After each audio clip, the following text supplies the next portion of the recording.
Oh, right now. Just start the recording. Yep. Hey y'all, how's everybody doing? This is Afro Advancement with another roundtable talk. This time we're going to talk about the Black influence and culture. My name is David Lance, current VP of Afro Advancement. Kev. Hey, how you guys doing? My name is Kevin Kula. I'm a member of Afro Advancement.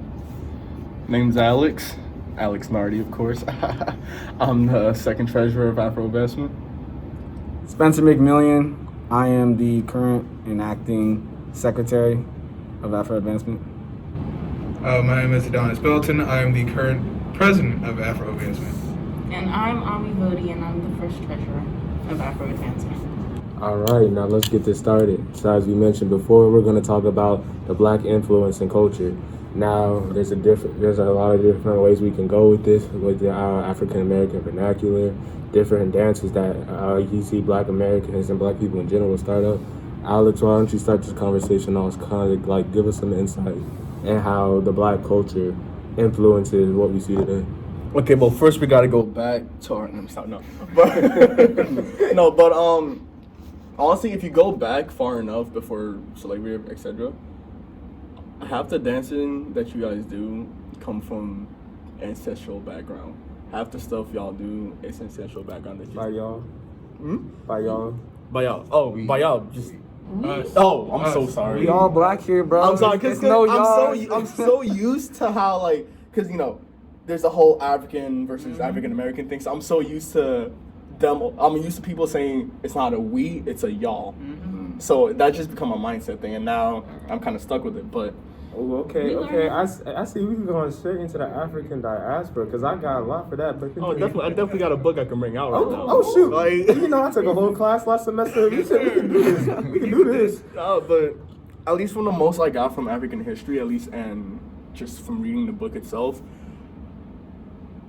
Africa was it's a stem of all culture that's happening now in America.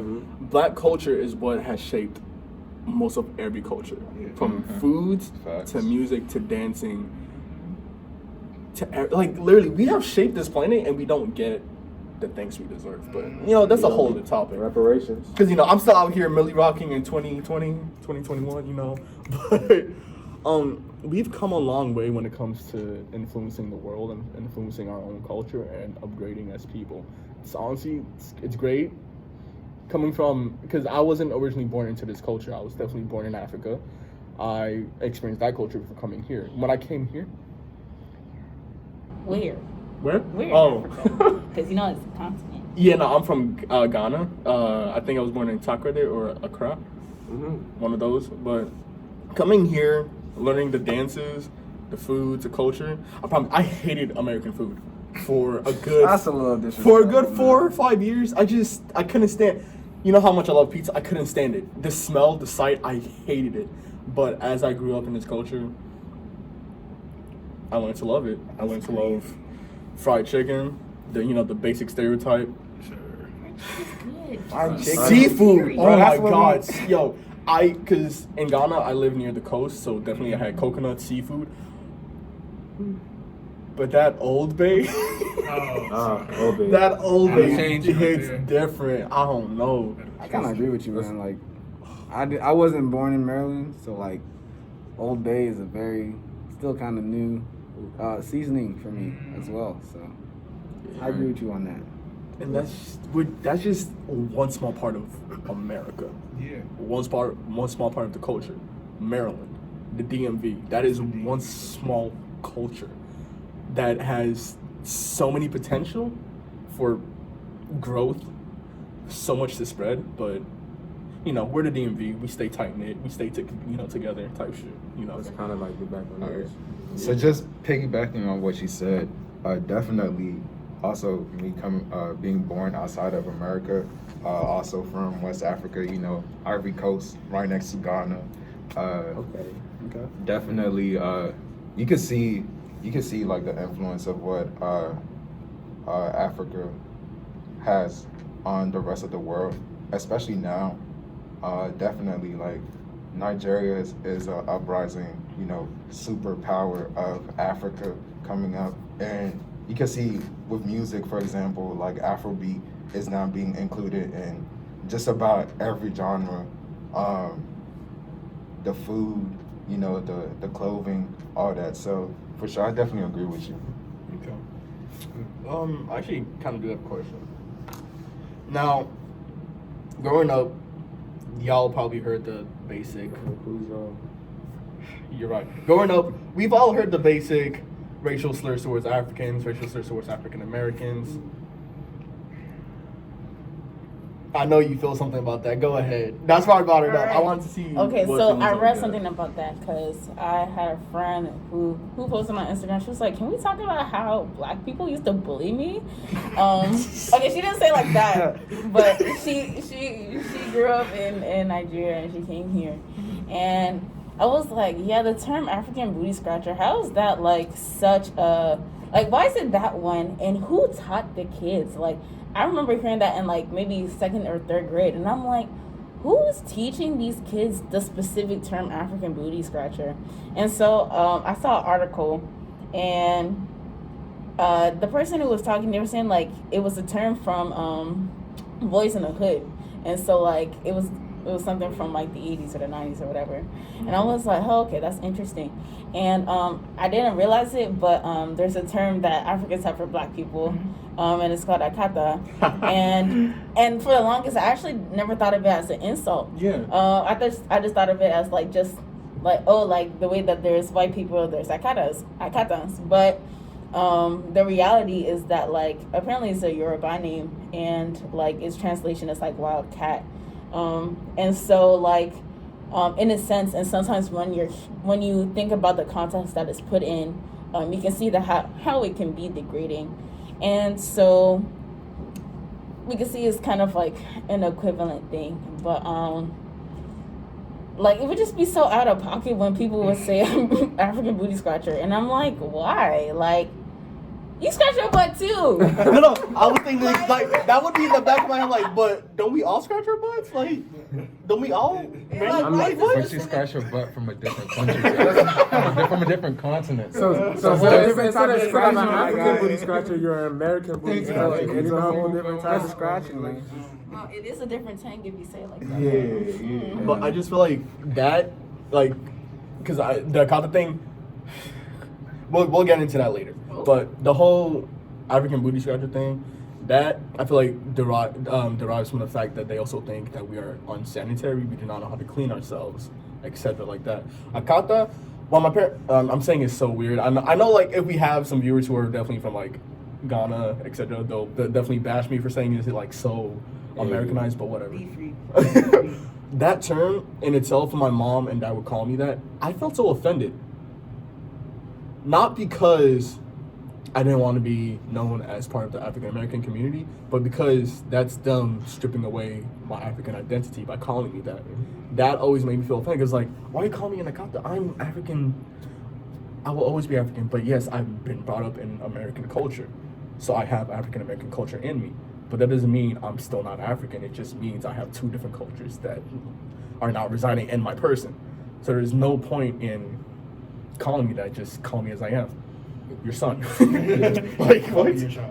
Go ahead. So, with all being said, I definitely would say that it's basically from both sides definitely play a part in the way we basically interact with each other. Yeah. And I definitely say that it's with our older generation, and it stems from like the ignorance, basically. Because, you know, back then, Africa was, you know, depicted as, you know, being that one forest or savannah with the, you know, jaguars and everybody, you can feed the the starving lions African kid, like, and all that, right. you know. And it didn't really, and to some extent, it is kind of true. But like now going back to Africa, like Africa is definitely modernized. Yeah. So like for us, our generation, like we don't really, you know, see it as like our parents see it. You know, Americans, they'll look at Africans and be like, oh, I don't want to be African because I don't want no lion to attack me. And then you got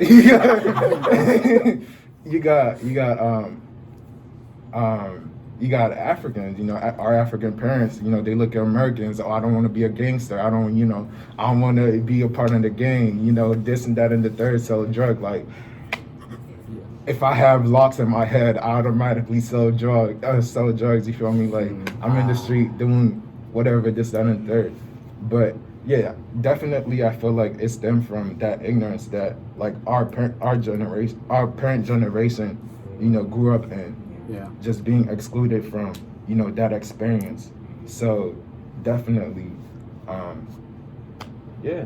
Did you have something to say? I was just gonna say that, like, as an American, I am definitely ignorant to like the fact that like I can't really picture what Africa looks like, honestly, because like.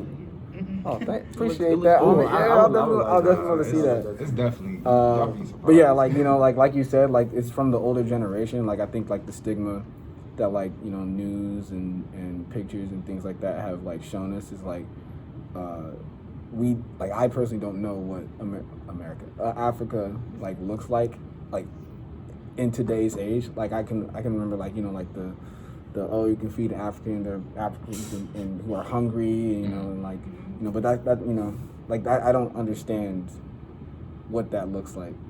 And then like going back to like the African Buddhist, Africans, that slur, like I think that's kind of built in Black culture. Yeah. Like a lot of kids, a lot of Black kids go around and they joan on other kids basically, and basically it's not necessarily bullying, but it's definitely bullying. Yes, to some degree. I'll graduate to some degree. It's hang bullying. on monkey bars. That's what I'm saying. Look, he's in his natural state. I'm like, what the fuck? Yeah, I would say that lunch table joining is definitely to some degree bullying. I think that's just built into culture, definitely. and it's like it's supported by the older kids in the school, and the younger kids kind of just take it up, and it's kind of like a never-ending cycle. So I would definitely say that like it's kind of built into our culture as for sure. into Black culture in general. Yeah. I'm sorry. No, that's it. I'd like to kind of add on to that. I just feel like you see a lot of I feel like you see a lot of like African Americans like talking bad about Africans and vice versa, mainly based off of like feeling like you're one above the other, like trying to get more opportunities. Like I feel like you can really like tie that like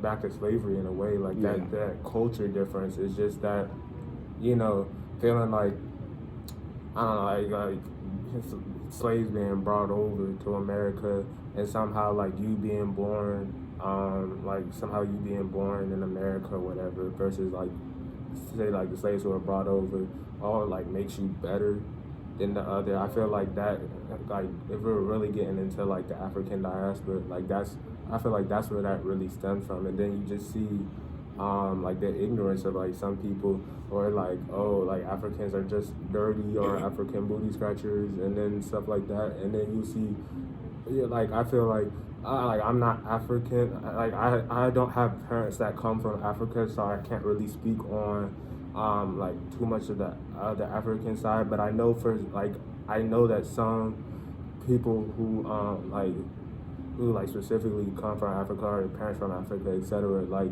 view African Americans as like lazy, or like not putting in as much work as African children.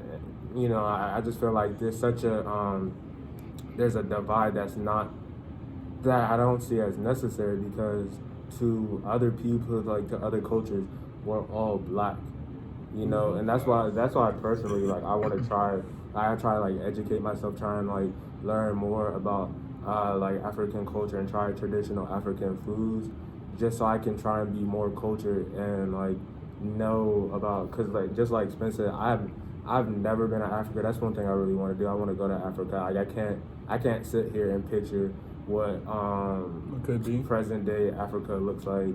Like that's something that I would like to change. So yeah. I got you.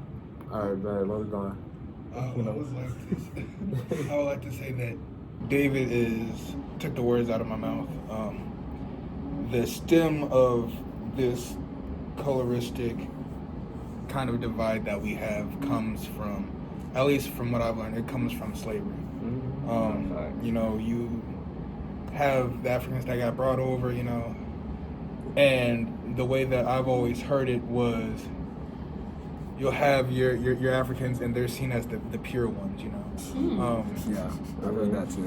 The pure ones. And you have your lighter skins, your African Americans. It's like, look at you, you got caught up and enslaved, like you're trash. Like, you know, you have that side, and then, you know, we have well, they didn't want you anyways. Look at you, dark skin and all that. Like, you know, it's creating a divide between us, and now we say it's bullying, you know, because it's definitely bullying. It's definitely But and it's so normalized in our society that for us it's not bullying, because that's what we grew up on. That's, like Alex said, a part of our culture. It's ingrained in us, you know. So we call it joning. I can join on Alex all day for him being dark skinned. He can join on me all day for being light skinned, and we just that's our way of having fun, getting at each other, and it's not seen as bullying. But if I was to do that as a random like dark skinned person, that's not cool, because, you know, that I don't know him like that. You know, that's not my man's. So having that divide and the back and forth clashing between these coloristic ideals is, like David said, a big divide that's not necessary and shouldn't be there in the first place. You mind if I add on that? Like one thing that I learned, I had the pleasure of taking an African diaspora class last semester. My professor was amazing, really cool guy. And one thing we learned really early on in the semester, that what historians and researchers like concluded was basically those people who like have roots in Africa, or like even for like African Americans who like parents or grandparents probably never been to Africa, but like those, you know, who are black and probably their ancestors come from Africa, and it was like their ancestors came from Africa, or like those who either been to Africa or have a longing to go to Africa, or longing to learn about their culture. Those are all the people who are included in the African diaspora. Like, it doesn't just have to be those who, like I said, like maybe their mother or their grandmother lived in Africa. It's really those who are black and whose culture stems from Africa. Those are all the people included in the African diaspora. And so it's just like that culture that we all share is just something that I feel like really gets lost in translation when you have Black Americans calling Africans booty scratchers, and then when you hear Africans calling like Black Americans thugs and thugs, or like just being real lazy. I feel like that culture that we all share just really gets lost in translation, and that's like, I don't know. I feel like there's ignorance on both sides. And there's one thing that's interesting about that, because our culture still is not the same. That's the thing. Yeah. We have a culture as black people, Yeah. but the culture between Africans and African Americans are two different things. Thing is, it's not Because that different. it's not that different, but I will tell you this, and I haven't done like exact research on it, but I can tell you right now, there's a difference between how Africans grow up and go through school and like live their life, and a difference between how African Americans do it. Because there's so many things that one of my friends in college, I think he just hit 17. 17 years old, yeah. So he came straight from, I want to say he came from Ghana. Came straight to NC State, and he has almost none of the experiences that we've had. You know what I'm saying? I was in an English class I want to say my freshman year, and one of the guys in there did a research between his experiences going through college and coming up in America, and then his African friends. Two completely different experiences. Africans don't know some of the struggles that African Americans have, and vice versa. So, and the thing is, I guess that this divide that we have stops us from bridging that gap, and it's fun because the jokes that we were just playing off of, like, you know, the Darcy line, that kind of plays into it, like, you know, because that's homeboy, it's my brother, love him to death. Back at school, we had this. For us, it was fun. When you think about it, it's very toxic and very, like, you know, demeaning. But we had a race war where the Africans were on one side and the African Americans on the other side, and they just sitting there. They're not fighting, but, like, you know, they throwing stuff at each other, just laughing, having a good time. And to us, that's fun because, you know, that's our culture is to, no matter what jokes or, like, pain you may be like you're going through, being with your brothers, being with your sisters, and just, like, having fun, and even making jokes about what can divide you can also bring you together. Mm-hmm. So that's one thing that I liked. And then kind of switch topics, going back to how we're all seen as black people.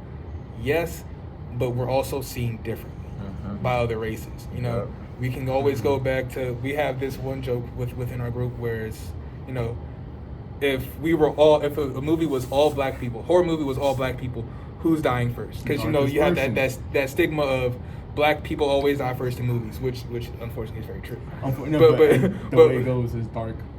Exactly. Light. Really? Yes. So whoever dies first would be. But this is the opinion, though. This is a hypothetical. If you made a horror movie with black people, with nothing but black people, who was dying first?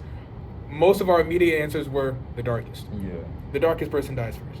Because they're closer, you know, they're farther away, and that again also goes back to slavery. You know, be like a light-skinned person got some white in them, so they can slide a little bit more. You know what I'm saying? Yeah. So like, just even in entertainment, our black culture is seen, but, like, you know, there's still a divide, and, you know, I guess what we're trying to do here is to close the divide, but also recognize it. You know what I'm saying?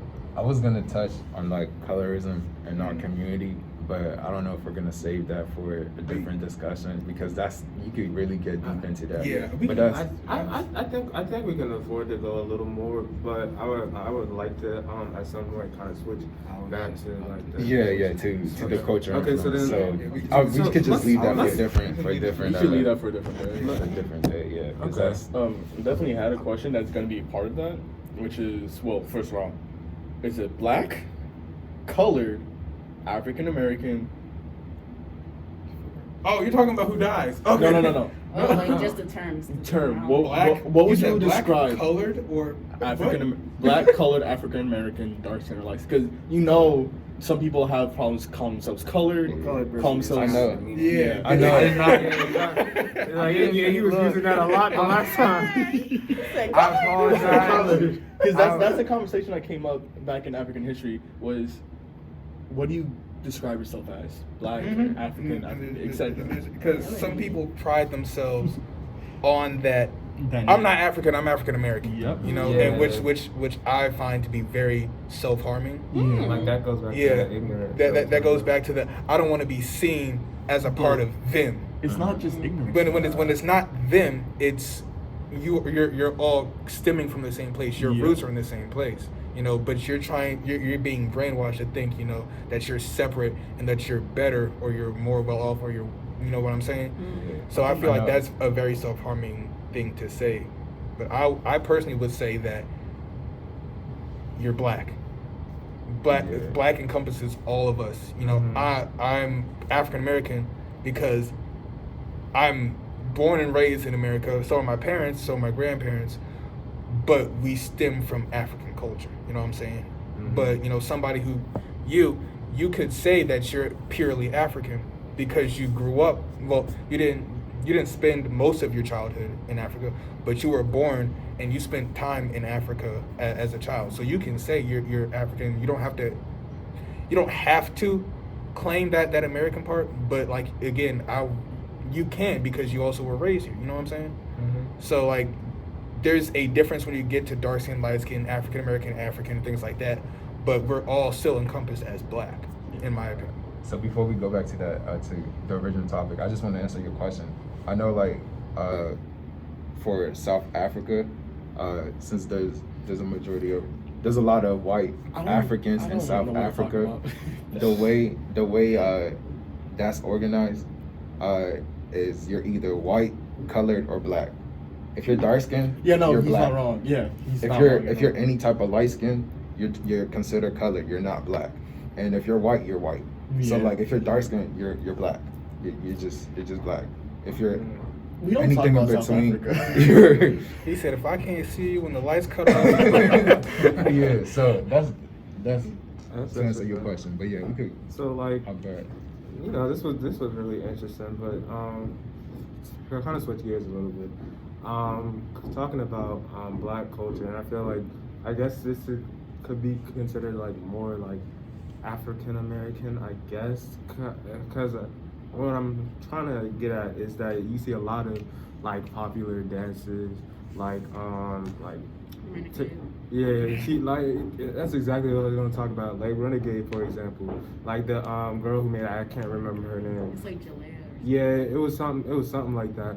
But you know, she made a popular TikTok dance using the Renegade song, and then all of a sudden you saw a whole bunch of like white girls on TikTok doing that same dance. Not as good. Like, let it be known, it was not as good. Not as good. But they were doing that same TikTok dance, and they were getting all the publicity and all the fame that she should have been getting. And so it really comes to show that like how influential black culture and black people can be to what's going on. So I really want to like start a conversation, like how do y'all feel about that?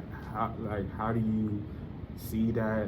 Like, you know, just kind of expand on it. We are the blueprint. Yeah, I feel like We are like the like blueprint. like what Mhm. Adonis said. Like personally, like black culture is pop culture. Like It- it really that's- is. yeah. It really is. Yes, sir. Black culture is Think pop about it. culture. Like we influence basically everything. And since like we're technically America Yeah. and every other country look up to us, like we influence the world. Mhm. If we're being honest, we influence what happens in the UK, the other, like all that. But yeah, anyways, go ahead. Think about it. DMV, we got at least no. Wow, I'm bad with geography. West Side. I'm kidding. No, but West like The West we have Coast. beating our feet. East, somewhere in like other places like Jersey, etc. They have a version of that where you know what dance I'm talking about, right? It's like where they're like Jersey bounce. or yeah, something? that they have that version. East Coast they have their own versions. Like we all have one specific dance that uses a specific type of song, because we use go-go to beat our feet. They use a version of go-go that's way much more like poppy. Chicago has house music. Exactly. I mean, Yeah. Baltimore has It's, house which music is too. sick. Yeah, 'cause- yeah, but Chicago got their own. Yeah, Chicago got their own. They all type got of their house own, music, yeah. But like, if you go to Baltimore, they're gonna do that two-step with a. Yeah. Which is sick because house music, EDM, all that was black before before it became Oh, yeah. country what was it is black. now. Country was bro. black. And y'all hate me for loving country. We don't hate you. We for don't- loving we don't country. hate you. We hate you for loving the country songs that suck. That's Yeah, what we hate you played a bad said country have song, good taste. and that's why I don't like your country. Exactly. Now, if you were to play some good country, I'd like. You had one song where we was like, yes, sir, play this all day, but then you switched and you was like, Like, all right, you bro, switched it up, cut it like, out. Listen. You gotta know when to fold them. I might just. No, just give me no. one. Just one across the head. You cannot go One bad with some across. Kenny Rogers, even though he's not black, but that's still a good country song to me at least. But I cannot stress this enough. Our identity is always going to be stolen from us until we put our foot down. Dancing, music, food, culture, etc. Shit, we. Sorry, we definitely. And this is just coming from what I learned in African history. We definitely taught most of the world how to season their foods. Oh, for sure. 100%. For sure. I will say though, like Indians though. Oh no, No, no, Indians, yo, they got- Indians. the spices they be using for their food. The whole exquisite. reason why Columbus, whatever, To get ahead. he did that thing. Bro, I don't even know why we Um, even like learn about Columbus. this anymore. First Y'all of see all, that? Y'all see that Native joke? Americans, they were the ones who discovered Facts. North America. They was already there. It was already discovered. Y'all see that joke where it was like, I can't believe white people did all this colonization and war for seasons and spices and then don't even use them. That's literally what I was about to get to. They don't use them. Like, look at the difference. Look at the difference. African food, we use a lot of spicy foods. And I'm not just even gonna stick to straight black culture, just any culture in general. They use spices. Food is spicy. I've come to America, I've had a lot of my African American friends try my food. They're like, oh my God, this is too spicy. I'm like, she only added like a sprinkle of pepper. It don't do that to me. I have never said that. Not you, but the other ones that have tried like jollof rice, all that, they're like, this is super spicy. I'm like, no, it's spicy. Where? Yeah. And then go ahead. I That's will really say it. this. So apparently, once there was the whole spice trade or whatever, and Europeans like were able to access spice more. The poor actually had access to spice now, and because they're like clout chasers, they're like, all right, since everybody has it, we have to be exclusive. So they actually started saying like, nah, like let me not use seasoning anymore because it's not special. Mm-hmm. Like I've been trying to look into like different people's cuisines, and you see a lot with French people, or like even just in restaurant cooking, what makes it special is just a lot of butter. Not seasoning, butter. Yes. Butter. Yes. And so, basically, don't be surprised. Like French cuisine, American cuisine, you don't really see a spice profile. But when you come to like black people, okay, you see the paprika, you see the obey, you see whatever, you see everything. We put Lowry's on everything. And like parsley, yeah. And you like even like with Asian cuisine, you see the garlic, you see the miso, you see the soy. With like hungry. That's true, ginger. And then with African food, then you see like the tomatoes, the Maggi, Onions, red onions. Yeah, the red onions. Red pepper. And then like with like Latin food, you see the cumin, you see the I don't know. So I they just use parsley with that, right? probably, but like like queso con fresco, like just all the stuff. And then you see American food, and you're like, what is this? Salt and pepper. Salt and pepper. Salt and pepper. Imagine trying to be so cool that you eat bland food every day.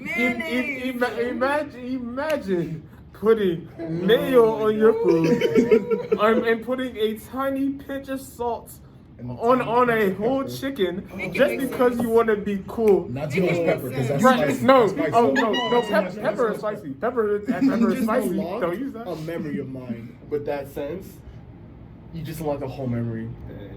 I'm sorry. That must have been a traumatic experience. No, it was funny. I was at a restaurant with my family eating. Like, we don't usually eat out like that.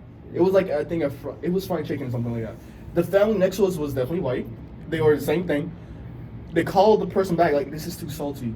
The person literally looked confused because there was no salt on it. There was no salt. There was no salt. They gave you the salt, the pepper to do yourself.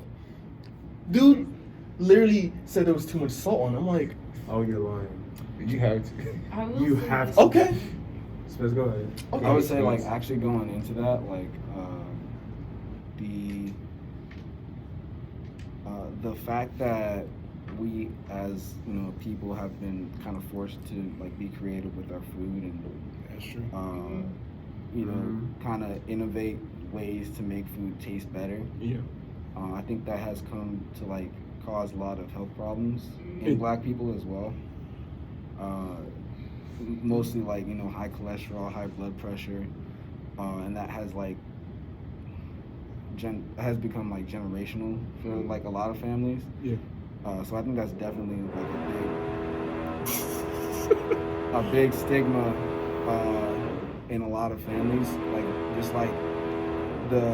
just like the food that they use. I know that like me personally, my dad has been like trying to or lots of my family in general has been trying to watch their health a lot more nowadays. And that's kind of been impacted on me, just kind of like you know, hearing eat in moderation and things like that. But it's like in our culture, it's like food is like one of the like best things around, you know. Okay, what you guys say? Because I'm about to switch this. Oh, you about to switch? Yeah. No, just to piggyback on what you said, I feel like that's more of like an American thing in general than just strictly black or African American. Yeah. But like I understand, like, cause I was just soul saying- food is definitely like soul food is good. I but it's so unhealthy, but it's so good. It's good, so but good. I was just saying that. Mm. I was just saying that, like, you know, like there's like certain Yeah. certain medical issues that like black people tend to have. No, facts for sure. That's kind of generational. That's all I was saying. No, you definitely brought it back. You got to the topic before I could, because Yeah, I was leading definitely. up to that. But thank you.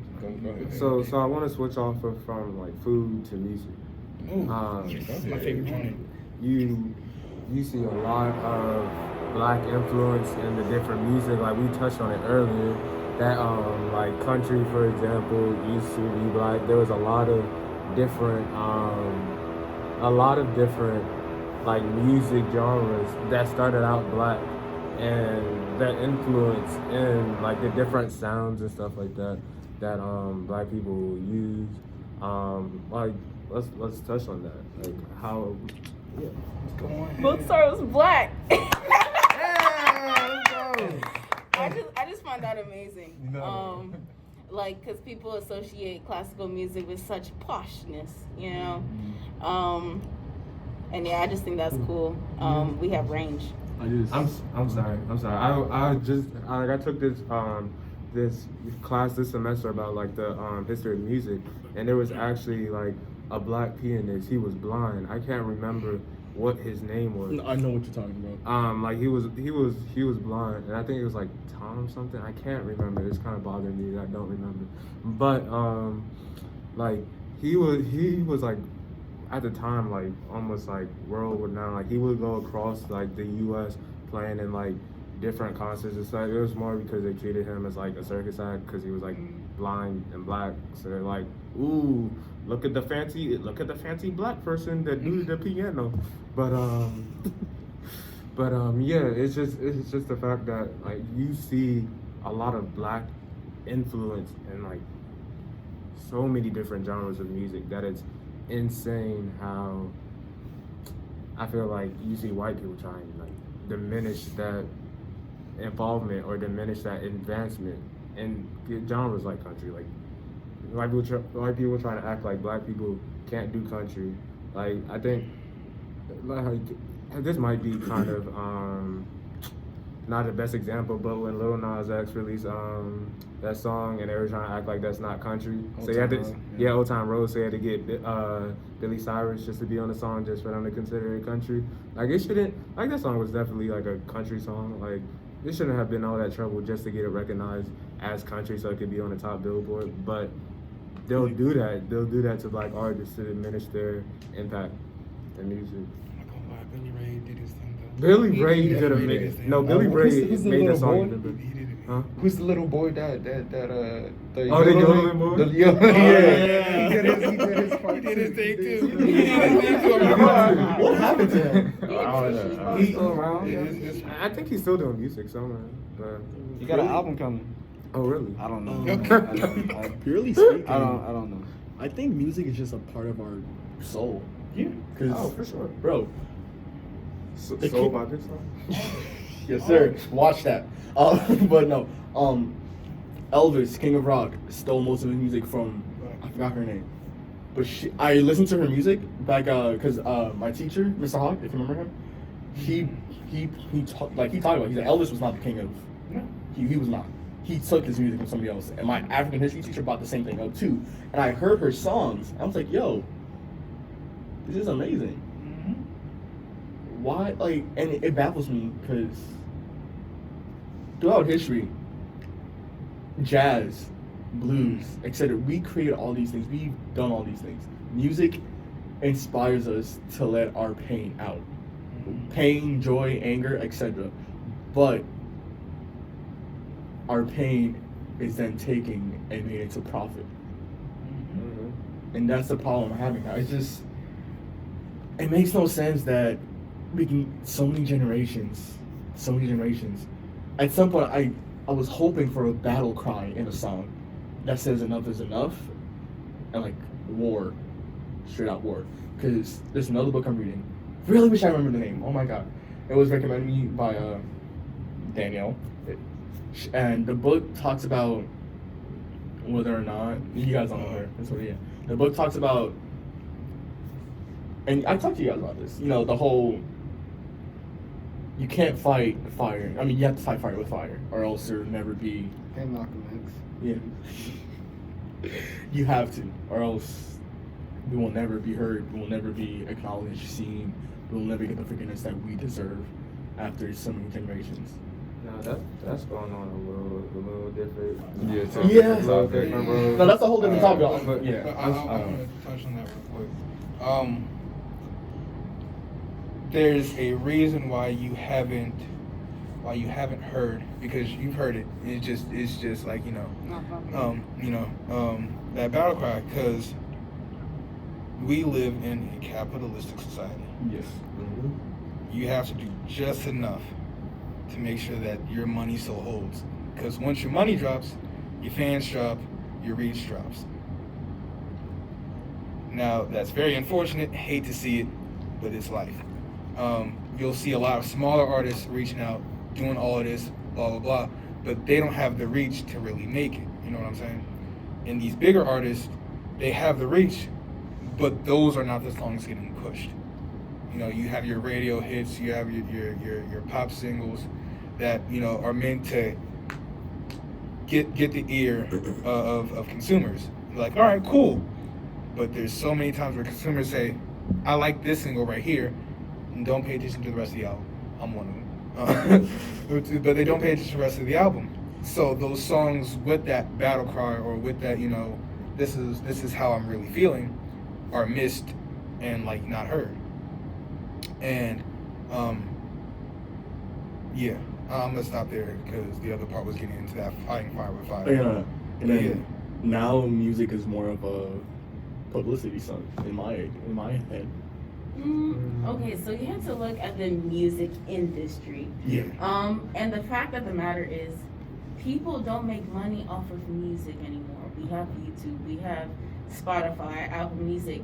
They don't get much money off of streams. Now it's who's sponsoring them. Okay, Beyonce's with Pepsi or Coke, whichever one it is, because you know the kids sing.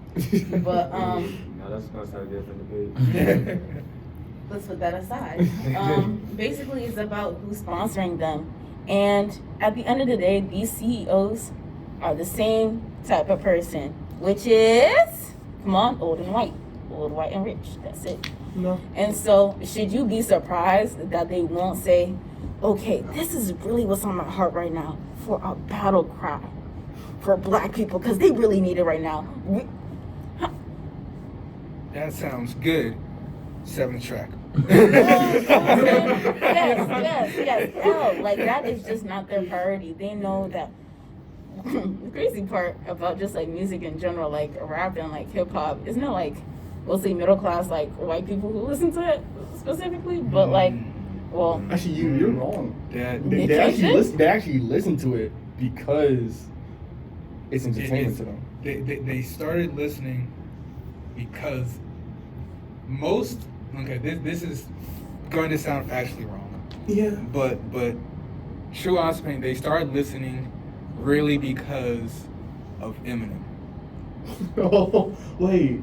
Was it? White middle class kids Okay, yeah, no. first picked up rap Because of Vanilla Yeah, Ice you're or right. Eminem. Because yes. And they got more accustomed to adopting those rap, like those rap, not adopting, but like imitating off of those hardcore rappers because of Eminem, because that's the lifestyle that he grew up in, and they were like, I look like him. That's me too, because you know they're like, we match, you know what I'm saying, and when it comes to hip hop, it came, of course, from the underground. It came from those African started roots. That's why we have most of the beats that we do today. Yeah. And they came from the unity of the black community. It came from just the music. and then it turned into lyricism, and then it turned into, this. It for a long time it had this like lifestyle gangster poverty rap because that's what a lot of young black men were in, and even black women who also did. Black women really don't get the shine that they deserve in hip hop, but they had so much. And then it started to, as we started to progress and get bigger, and start to get in more cash and rake in more money, it started to wean off of poverty and gangster rap and more into the party scene because that's what we like to see more. That's what we got more invested into.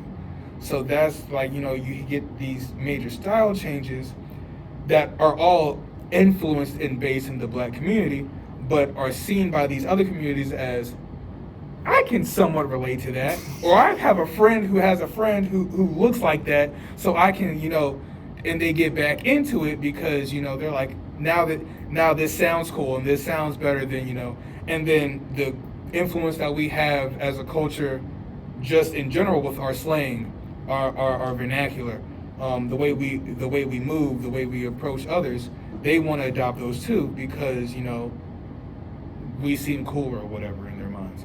So we have that. I want to get like maybe one or two more thoughts on that. It'll be and I'm fast. gonna switch. All right. So basically, just going back to how our music had an influence on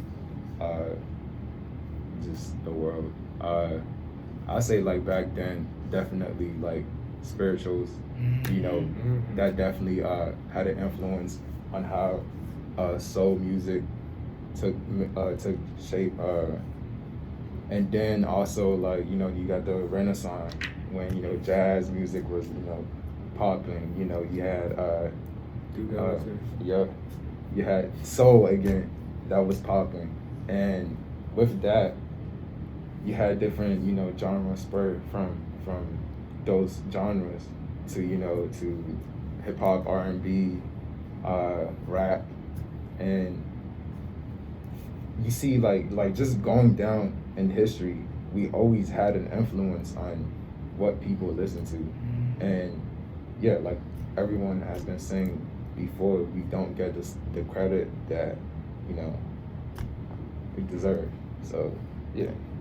I just wanted to say you're totally right on the whole Eminem part because I definitely had this conversation yesterday in my Discord where the person said his top 3 rappers. I remember one of them was Logic. Logic is a new one. Like for the new generation, it's It's definitely definitely, Logic. For the new and I was like older generation, Eminem, but this generation is Logic. Interesting. Logic. And then You have the edgy ones that like Machine Gun Kelly. You have the edgy ones.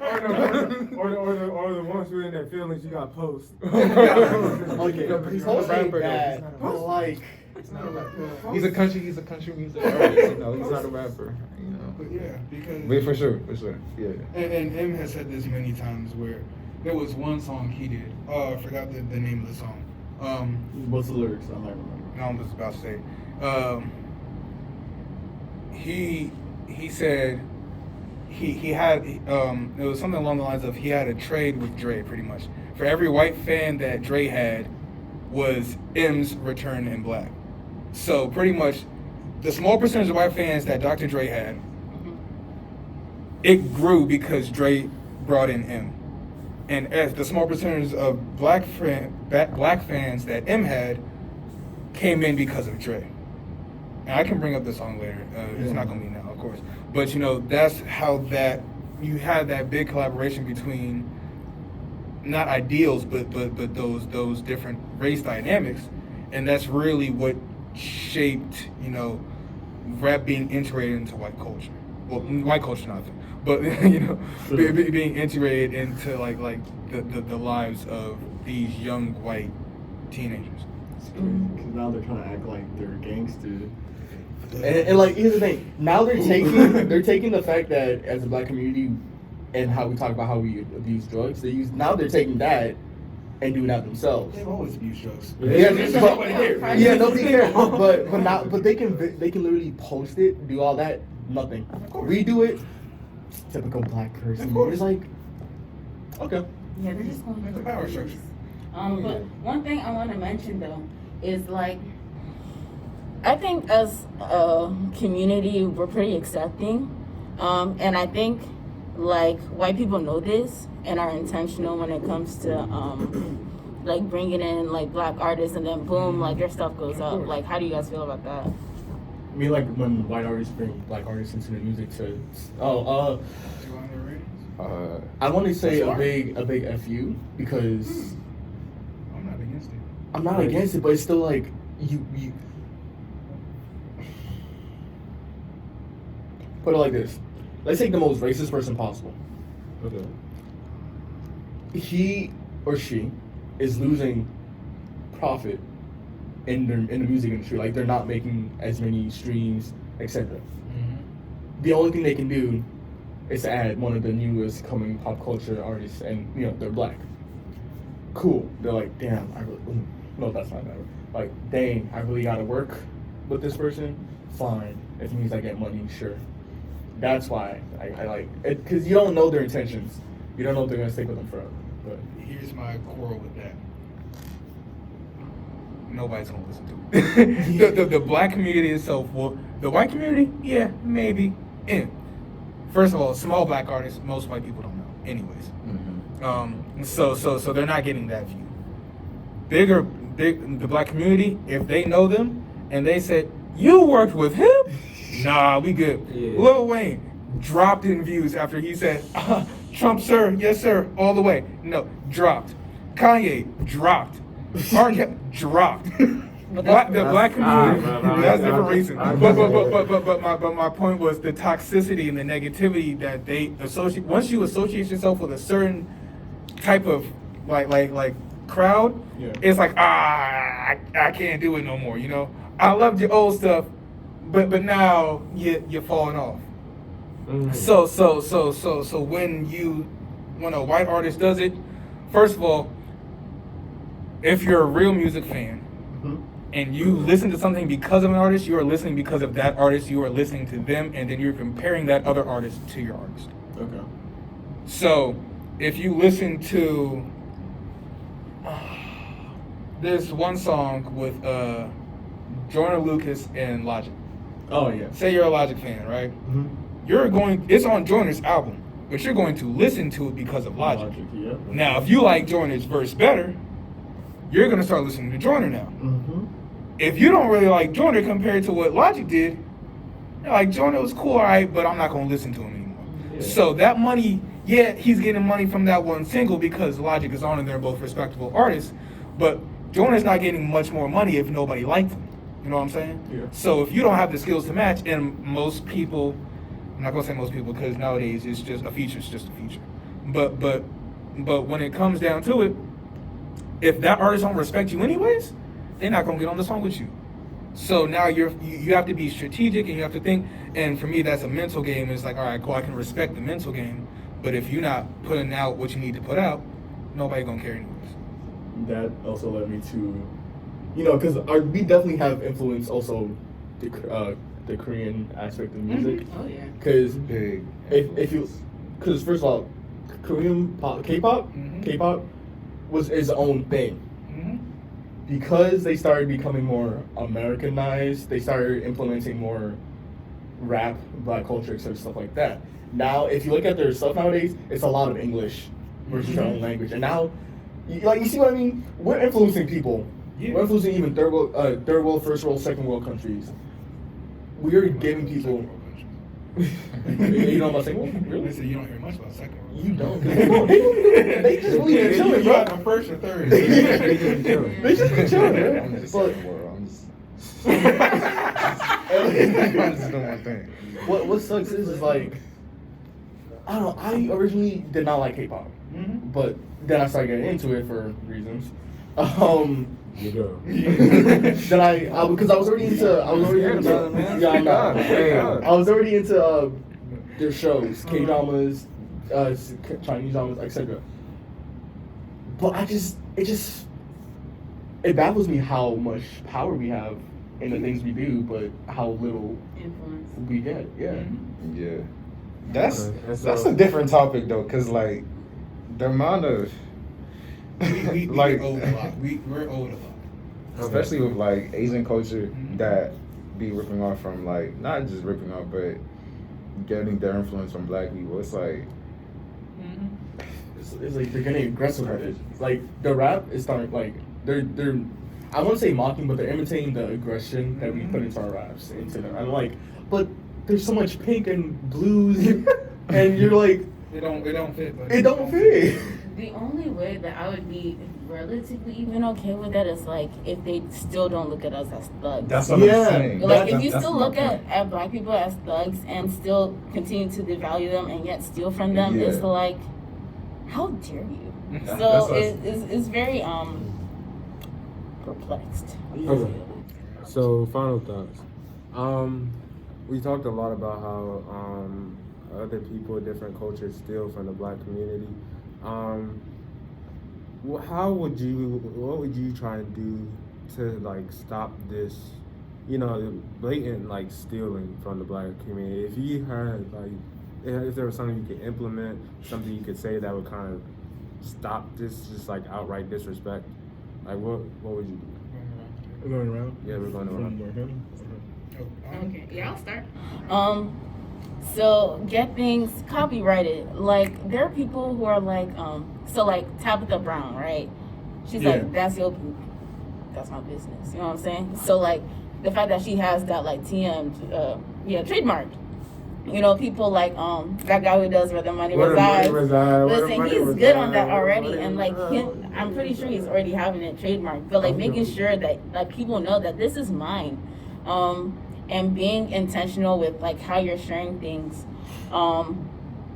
Yeah, just move strategically because a lot of times, black people, we don't get the credit we are deserved because of lack of education and people trying to take advantage. I'd say for me, it's simply calling people out. Culture and influence is a powerful word, and you can be influenced by something and not even know. You know, I'm influenced by all of y'all, so I may take on some things without even noticing it, and incorporating it in my daily life. So from that, I guess what I'm trying to say is pay homage just pay homage. Just pay homage to what you have. And when you don't, you deserve to get called out on it. And you take full responsibility for it. You know what I mean? Like I'm not upset at K-pop and K-pop rappers or British rappers sitting there using our aggression and our like the way that we rap and the way that we do this. Because it's what they hear, it's what they like, it's what they enjoy. Cool, but pay homage to those before you. You know what I'm saying? Be respectful and say, I was influenced by this person. This is where I get my flow. This is where I get my things. And don't just be like, I made this all by myself, because you know you did. You know what I'm saying? So pay homage, be respectful, and don't be. If you get called out, take responsibility. That's it. Just take responsibility. Yeah, I'd probably go with like a mixture of what both of y'all said, like put trademarks, copyright. I'm really gonna talk about the guy who did Where the Money Resides. Like he made that hang popular and immediately got the phrase trademark. Yeah. Like that's how you need to act, so that if anybody tries to do something like Where the Money Reside, he can get his coin, And then for like music and stuff like that, like obviously older generations and other cultures and stuff will sample and put it in their music. Like that's cool. Like nobody has a problem with that. But if you're not gonna acknowledge where you're getting this from and just act like you're making a whole new sound when you're really not, then you need to get called out. You need to get like quote unquote exposed and then learn from it and move on. That's it. It's simple.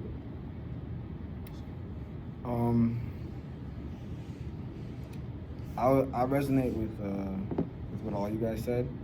I think I would probably say that a mixture of both of all what you guys said is probably the same thing that I would say. I would also say like even if they do like steal, I would say that calling them out in a way like that promotes yourself.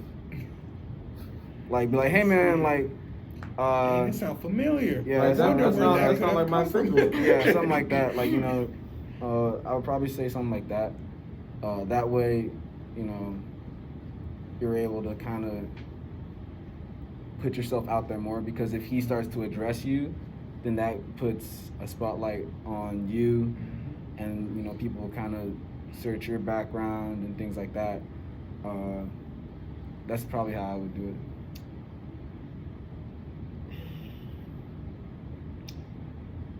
You can promote yourself. My problem is, at least not with the logic, but what if they post it first and it gets all that like? That's what I'm saying. Like, if they posted like, hey man, like, took my stuff, like, I don't appreciate that. But now thanks for it's- putting it out there. You Always know? document Yeah, everything. but now it's up to the public to believe that. That's why that's important. That's Yeah. true. Because that could go two ways. People cannot believe you at all and take one side. People can believe you and take your side. And for me, I think I'm a real extremist with this. Just no music. Don't give them no music for a while. Stick, because we can listen to our old songs and be fine. You I don't do got But that. they cannot. You gonna put somebody in musical Yeah. timeout? Yes. He does that Rihanna stuff right now. He said y'all ain't Look, getting no literally, album, no time soon look until at y'all this, look get at right. Honestly, I'm kind of happy Rihanna did what she did because it gave more artists in her like spectrum of like music genre more SZA, or Lennox, my G. Rihanna got range. Yes. There's this one singer I don't think y'all know about. Her name is Kirby, all capitalized. I love Kirby. You actually I listen? to her? love Kirby. Nobody else I know knows her. Thank you. This what Smino Division, who's also starting to get popular. All these artists were given chances. All these indie artists were given chances to grow over time. Because I remember 2014, nobody knew who Burhana was.